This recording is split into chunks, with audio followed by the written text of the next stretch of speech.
नमस्कार दोस्तों, कैसे हैं आप? फिर से स्वागत है आपका कहानी चौपाल में। कहानी को आखिर तक जरूर देखें। अगर अच्छी लगे तो लाइक और चैनल को सब्सक्राइब जरूर करें। अगर आप किसी भी तरह का कोई रचनात्मक सुझाव देना चाहते हैं तो मुझे जरूर लिखें, मैं उस पर जरूर गौर करूंगी। आप द्वारा दिए गए प्यार और स्नेह से मुझे एक नई ऊर्जा मिलती है। तो चलिए शुरू करते हैं आज की कहानी। आज की कहानी का नाम है दूसरा सुहाग। क्षण भर में इतना बड़ा हादसा हो जाएगा रिया को पता न था। 2 घंटे पहले ही तो अमन ऑफिस के लिए निकला था। एक फोन आने से सब कुछ स्याह हो गया। अमन की कार का एक्सीडेंट हो गया था और सब कुछ खत्म हो गया। रिया का दिमाग शून्य हो चुका था। दिमाग अतीत में गोते लगाने लगा।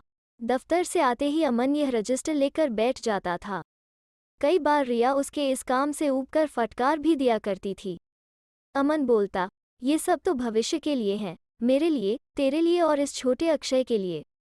अमन को प्लान करने की आदत थी।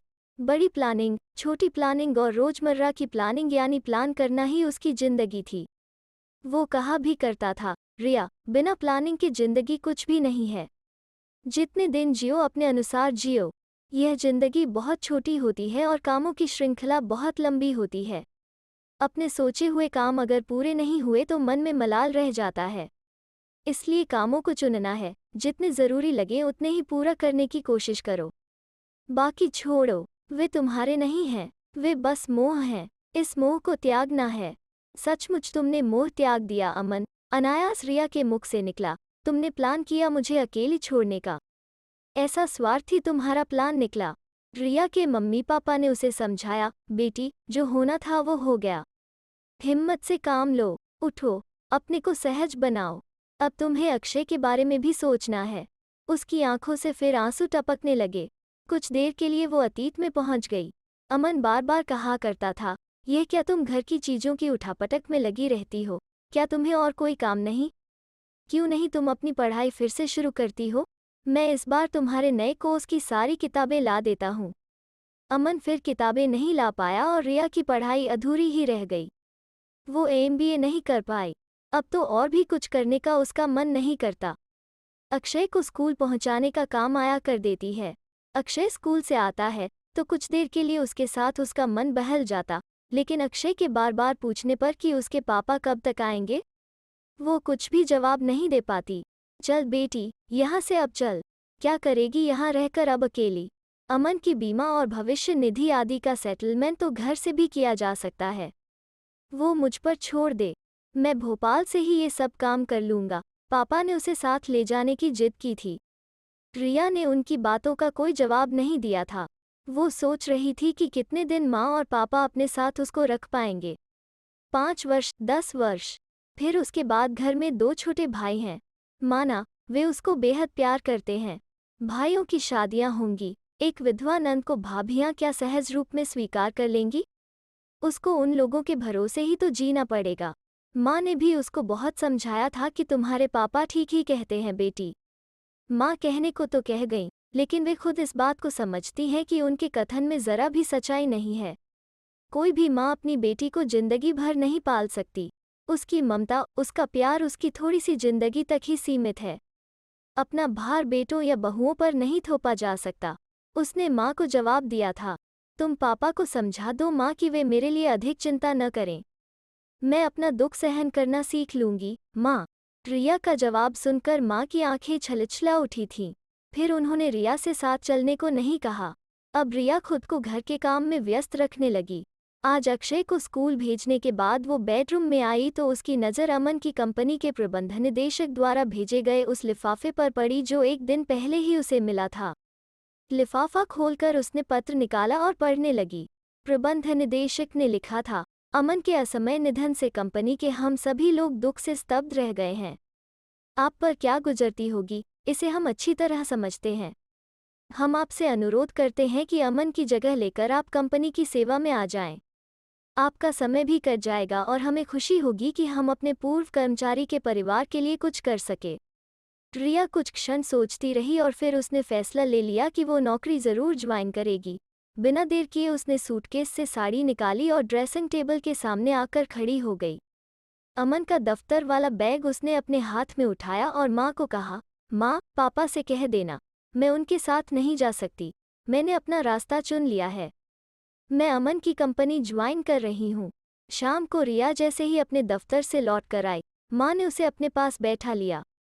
रिया बहुत खुश थी। माँ से उसने कहा कि दफ्तर का माहौल उसके माकूल है। एमडी से लेकर जीएम, अन्य अधिकारी तथा स्टाफ के सभी सदस्यों से उसको आदर मिला। अमन कंपनी में एजीएम के पद पर था। वही जगह रिया को भी मिली। दफ्तर में एजीएम का एक और पद है जिस पर फिलहाल मुंबई से साकेत ने ज्वाइन किया है। साकेत से नागपुर में ही रिया की मुलाकात हुई थी। एक बार अमन ने अपने घर उसे खाने पर बुलाया था, फिर उसका ट्रांसफ़र मुंबई हो गया। आज दफ्तर में उससे भेंट होने पर पुरानी याद ताज़ा हो गई। उसने अमन की मृत्यु पर काफ़ी अफसोस प्रकट करते हुए कहा, भाभी, आप इस दफ्तर में आ गईं, अच्छा हुआ। यह सब तो ठीक है बेटी, कंपनी ज्वाइन कर ली, मैं मना नहीं कर रही, लेकिन तुम इस तरह मत रहो कि लोग तुम पर उंगली उठाएं। तुम्हें रंगीन कपड़े, बिंदी छोड़कर सादे ढंग से जीना है। माँ, ऐसा न कहो, मैं एक विधवा की तरह नहीं जी सकती। मेरा दम घुट जाएगा। मुझे इन खोखले बंधनों से उबरने दो। माँ, मुझे बल दो माँ कि मैं इन बुरे रीति रिवाजों का खुलकर सामना कर सकूं। रिया ने अपना साहस दिखाया। यह कैसे होगा बेटा, मैं मान भी जाऊं, लेकिन तुम्हारे पापा, अपना धर्म, यह समाज हमें सुखचैन से नहीं रहने देगा। उसकी चिंता तुम मत करो माँ, हमें ढंग से जीने का पूरा अधिकार है। जो धर्म हमें अपने पद से डिगा दे उसे मैं नहीं मानती, और यह समाज जो खुद कुरीतियों के दलदल में फंसा हुआ है, उसकी हम क्यों सुनेंगे। हम जैसा करेंगे समाज वैसा ही बनेगा। वक्त के साथ पुराने पत्ते झड़ते गए और उसकी जगह नए पत्ते मुस्कुराने लगे। रिया के भीतर भी नई नई कोमपलें उग आईं। दफ्तर में रिया का मन लगने लगा। वहाँ काम करने वाले सभी कर्मियों से उसकी दोस्ती बढ़ती गई, खासकर साकेत से। एक दिन साकेत को उसने अपने घर बुलाकर माँ से भी मिलाया। माँ ने उत्सुकतावश उससे पूछ ही लिया कि वो कहाँ का रहने वाला है, उसके घर और कौन कौन है तथा वो किस बिरादरी का है।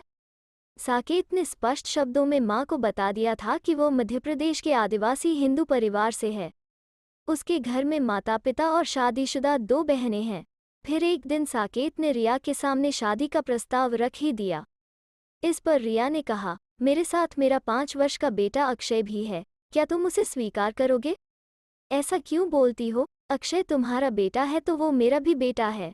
हमारे लिए एक बच्चा काफ़ी है, अब और की हमें ज़रूरत नहीं। मुझ जैसी एक बच्चे की माँ और विधवा औरत से तुम शादी के लिए तैयार हो गए साकेत, यह तुम्हारा बड़प्पन है। अरे, तुम्हारी तुलना में मेरा बड़प्पन कोई अर्थ नहीं रखता। रिया, तुम जैसी उच्च खानदान की लड़की एक आदिवासी से संबंध करने को तैयार हो गई, इस पर आज ही नहीं, आने वाली पीढ़ी भी नाज करेगी। धर्म, समाज और जातिवाद की कुरीतियों पर जो तुमने कुठाराघात करने का साहस किया है वो प्रशंसनीय है। आखिर दोनों की सहमति मिल गई और एक दिन दफ्तर के सहकर्मियों की मौजूदगी में दोनों ने कोर्ट में शादी कर ली। रिया ने माँ को साथ रहने के लिए मना लिया। सोचा, माँ साथ रहेंगी तो पापा ज़रूर आएंगे और किसी भी तरह उन्हें वो मना ही लेगी। यह सोचकर ही रिया के भीतर एक खुशी की लहर दौड़ गई। रिया ने अपने ऊपर लगने वाले विधवा के ठप्पे का अंत कर दिया। कोई अब उसको विधवा नहीं कह सकता। वो सदा सुहागन रहेगी, अब उसकी ओर कोई उंगली नहीं उठा सकेगा। तो दोस्तों, कैसी लगी आज की कहानी? अगर अच्छी लगे तो शेयर, लाइक और चैनल को सब्सक्राइब ज़रूर करें। फिर मिलते हैं एक नई कहानी के साथ।